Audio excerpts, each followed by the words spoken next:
बहुत समय पहले की बात है। कासगंज नामक एक सुंदर सा गांव हुआ करता था। उस गांव में एक लकड़हारा रहता था जिसका नाम रवि था। रवि बहुत ही ईमानदार और मेहनती था। वो हमेशा अपने काम से खुश रहता था। उसके पास ज्यादा पैसे नहीं थे, लेकिन वो अपनी जिंदगी से संतुष्ट था। रवि के परिवार में उसकी पत्नी और उसके 2 बच्चे थे। रवि सेठ धनराज के यहाँ लकड़ी काटने का काम करता था और लकड़ी काटने के बदले में सेठ धनराज रवि को पैसे देता था, जिससे रवि और उसके परिवार का जीवन यापन होता था। सीमा, मैं काम पर जा रहा हूँ। आज बहुत देर हो गया है, तो तुम बच्चों को स्कूल छोड़ाना। जी, स्कूल तो मैं छोड़ आऊंगी, लेकिन रोहन और पिछले 2 दिन से कह रही हैं कि उनकी स्कूल की टीचर स्कूल की फीस मंगा रही है। हाँ, तो जाकर दे आओ ना स्कूल की फीस। अजी, कहाँ से दूं? आप जो पगार लाते हैं उसमें मुश्किल से तो घर चल पाता है। अब उतनी सी तनख्वाह में मैं बच्चों की फीस का इंतजाम कैसे करूं? अजी, मैं एक बात आपको साफ साफ कह देती हूँ, आप सेठ धनराज जी से पगार बढ़ाने की बात कहिए। दिन पर दिन खर्च बढ़ता जा रहा है। बाजार में अगर सब्जी लेने निकलो तो सब्जियों के दाम आसमान छू रहे हैं, और बच्चों की पढ़ाई का खर्चा, घर का खर्चा, अब इतनी कम तनख्वाह में कैसे गुजारा होगा? ठीक है, मैं आज ही सेठ जी से थोड़ा पगार बढ़ाने की बात करता हूँ। इतना कहकर रवि काम पर चला जाता है।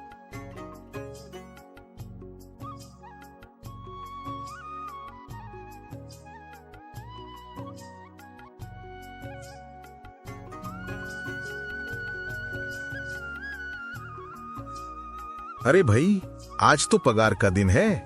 देखो, अब ये सेठ धनराज कोई ना कोई लोचस जरूर करेगा। हमेशा कोई ना कोई बहाना बनाकर पगार कम कर देता है। और अगली बार तो मेरी आधी पगार काट ली थी, ये कहकर कि जो मैंने धनराज जी से 100 रुपए उधार लिए थे उसका ब्याज बढ़कर 500 रुपए हो गया है। इसलिए मैं तुम्हारी पगार में से 100 रुपए काट रहा हूँ। हाँ गोविंद भाई, तुम एकदम ठीक कह रहे हो। ये सेठ धनराज ना एक नंबर का चालाक और लालची इंसान है। एक तो दुगना काम ले लेता है और बदले में पैसे भी पूरे नहीं देता। हाँ भाई, मेरे भी अगली बार सेठ धनराज ने पगार काट लिए थे। मैंने बस 2 छुट्टी ली थी जब मेरी नेहा बहुत बीमार थी, और इस धनराज ने इस बात का फायदा उठाकर मेरी पूरी आधी पगार काट ली। हे भगवान, बस सेठ जी इस बार मेरी पूरी पगार दे दें। बच्चों की स्कूल की फीस भी भरनी है। ऐसे सभी लकड़हारे अपने काम पर लग जाते हैं। काम करने के बाद सेठ धनराज के पास जाते हैं। सेठ जी, महीना पूरा हो गया है, हमें हमारी तनख्वाह दे दीजिए। देखो भाइयों, अभी मेरे पास तुम्हें देने के लिए पैसे नहीं हैं। अभी माल नहीं बिका है, सारा माल गोदाम में ही पड़ा हुआ है। कल या परसों तक तुम्हें तुम्हारी तनख्वाह मिल जाएगी। पर सेठ जी, अभी हमारे पास बिल्कुल पैसे नहीं बचे हैं।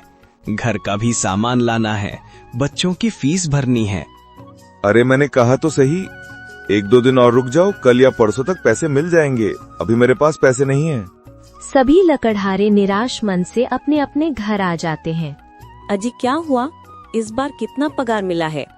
सीमा, अभी कोई पगार नहीं मिला। सेठ जी ने कहा है कि 1-2 दिन में पगार मिल जाएगा।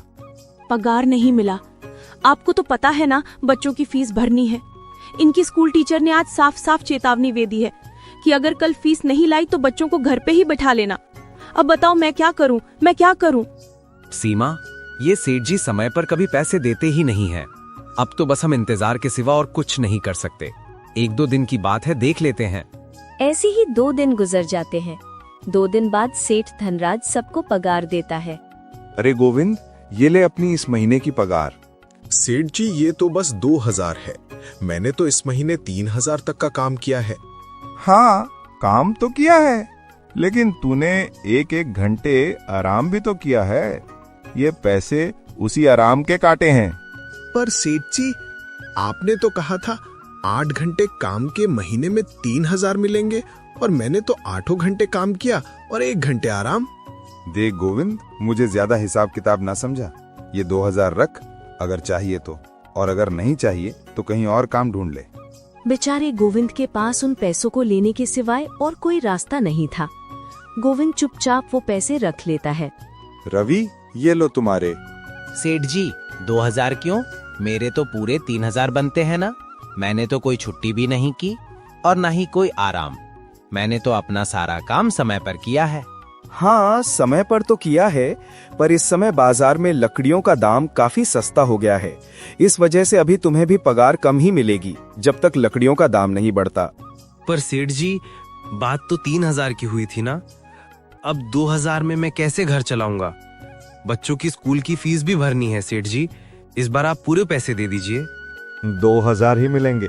तुझे यहाँ काम करना है तो कर, वरना कहीं और काम ढूंढ ले।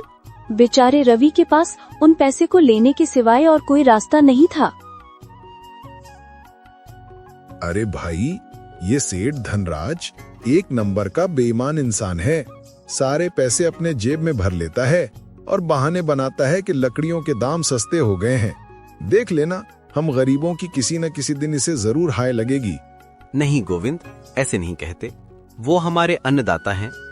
आखिर उन्हीं के वजह से तो हमारा घर चल रहा है। अरे काहे का अन्नदाता? काम के पूरे पैसे तो देता नहीं है। पूरे महीने मेहनत करके भी क्या मिलते हैं? बस ये 2000। इसमें घर खर्च कैसे चलाएं? ऐसे तो हम कभी तरक्की नहीं कर पाएंगे। और हम कर भी क्या सकते हैं गोविंद? हमें लकड़ी काटने के सिवा और कोई काम कहाँ आता है? और कोई काम खोलना भी चाहे तो उसके लिए हमारे पास इतने पैसे कहाँ हैं? अब जो भी हो, हमारा तो बस ये सेठ धनराज ही सहारा है। कुछ देर बातें करने के बाद अपने घर की ओर निकल पड़ते हैं। जी आ गए।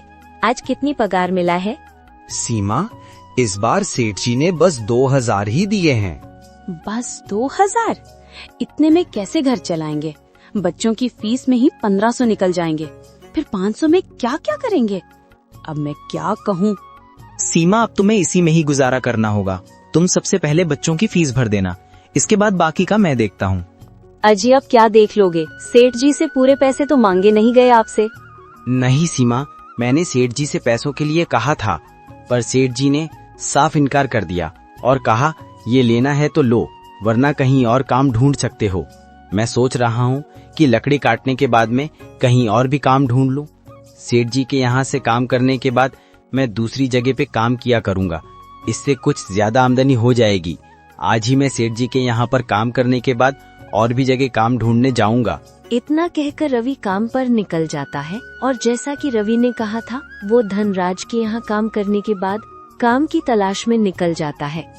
रवि पूरे गांव में काम ढूंढता है, दुकानों दुकानों पर जाकर लोगों से काम मांगता है, मगर हर जगह रवि को केवल निराशा ही हाथ लगती है। अंत में थक हार कर रवि वापस जाने लगता है।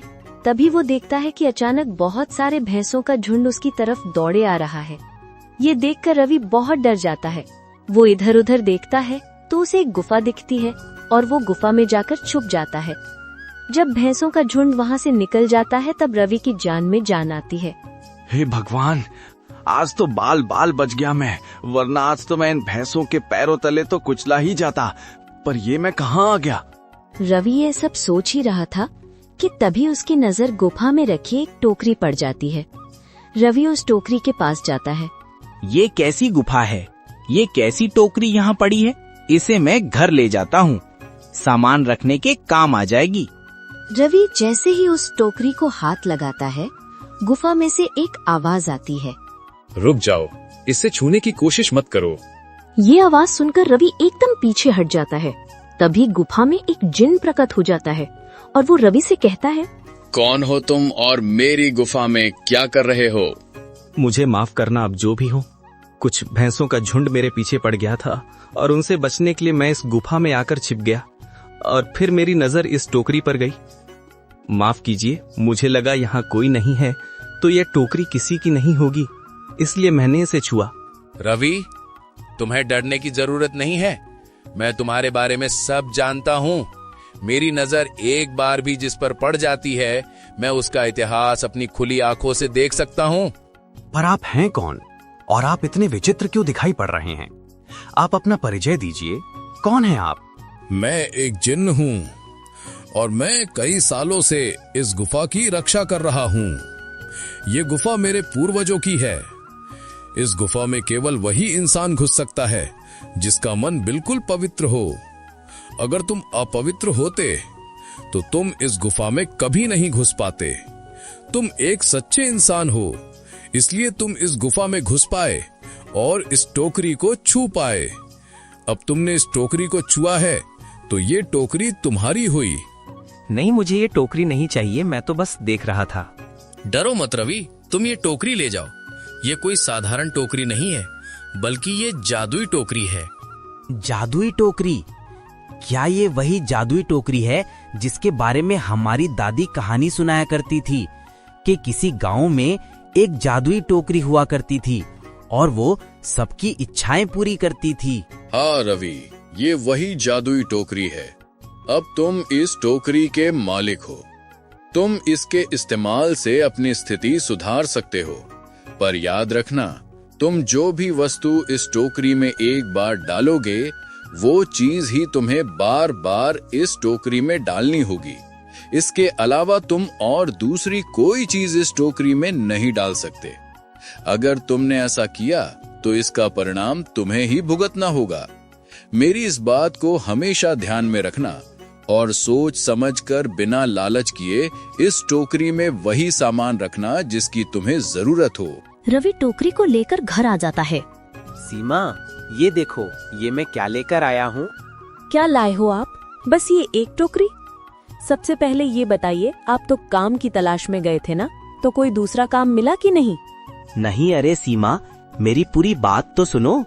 ये कोई ऐसी वैसी टोकरी नहीं है, बल्कि ये एक जादुई टोकरी है। रवि सीमा को वो सारी घटना के बारे में बताता है जो उसके साथ हुई। अच्छा, तो आपका कहने का मतलब है कि इस टोकरी में हमें कोई ऐसी चीज डालनी होगी जिसकी हमें सबसे ज्यादा जरूरत हो? हाँ सीमा, हमें सोच समझ कर ही इसमें कोई चीज डालनी होगी। रवि थोड़ी देर सोचता है, फिर उसका ध्यान उन लकड़ियों पर जाता है जो एक बार उसने सीमा को रखने को दी थी। सीमा, तुम्हें याद है, एक बार मैं जंगलों में लकड़ियां काटने गया था तो मुझे एक चंदन की लकड़ी मिली थी और वो मैंने तुम्हें लाके दे दी थी। हाँ, दी तो थी। तो तुम उस लकड़ी को ले आओ। हम उस चंदन की लकड़ी को ही इसमें डालेंगे और उस लकड़ी से अपना एक व्यापार शुरू करेंगे। सीमा चंदन की लकड़ी को ले आती है और उसे टोकरी में डाल देती है। वो जैसे ही चंदन की लकड़ी उस टोकरी में डालते हैं, उसमें कई सारी लकड़ियां आ जाती हैं। अरे वाह, ये तो चमत्कार ही हो गया। ये देखिए, कितनी सारी चंदन की लकड़ियां हो गईं। अगर आप इसको बेचेंगे तो इससे काफी अच्छे पैसे मिलेंगे। हाँ सीमा, मैं कल सुबह बाजार जाकर इनको बेच आऊंगा और जो पैसे मिलेंगे उससे हम अपने रोहन और के स्कूल की फीस भर देंगे और बाकी बचे पैसों को संभाल कर रख लेंगे। अगले दिन रवि धनराज सेठ के यहाँ काम पर न जाकर चंदन की लकड़ियों को बेचने के लिए बाजार की ओर निकल पड़ता है। वहाँ पर रवि चंदन की लकड़ियों को बहुत ही कम दामों में बेचा, जिसकी वजह से आम लोगों के साथ साथ बड़े व्यापारियों ने भी रवि से चंदन की लकड़ियाँ खरीदी। लकड़ियों को बेचकर रवि को काफी अच्छे पैसे मिले। पैसों को लेकर रवि घर आ जाता है। ये देखो सीमा, उन लकड़ियों को बेचकर मुझे कितने सारे पैसे मिले हैं। ये लो कुछ पैसे, इससे तुम कल रोहन और रानी के स्कूल के फीस भर देना। अच्छा, तो मैं काम पर जाता हूँ। अजी, आपके पास तो अब ये जादुई टोकरी है, तो अब आपको सेठ धनराज के यहाँ काम करने की क्या जरूरत है? हाँ सीमा, मैं सेठ धनराज जी के यहाँ काम पर नहीं जा रहा, बल्कि मैं तो वहाँ पर जो काम कर रहे बाकी के लकड़हारे हैं उन्हें एक खुशी की खबर देने जा रहा हूँ। क्योंकि सेठ धनराज जी से मेरे साथ साथ वो लकड़हारे भी बहुत परेशान थे। इसलिए अगर मेरा भला हो रहा है तो क्यों ना मैं उन सबका भला करूं। वो सभी बहुत ईमानदार लकड़हारे हैं, वो सभी बहुत मेहनत से काम करते हैं, मगर धनराज ने कभी भी उनको उनकी मेहनत के सही पैसे नहीं दिए। इसलिए मैंने सोचा है क्यों ना मैं उनको अपने इस काम में शामिल कर लूं। हाँ जी, बात तो आपकी बिल्कुल सही है। अगर आप सभी लोग एक साथ मिलकर काम करेंगे तो हम सब बहुत जल्द ही तरक्की हासिल कर लेंगे।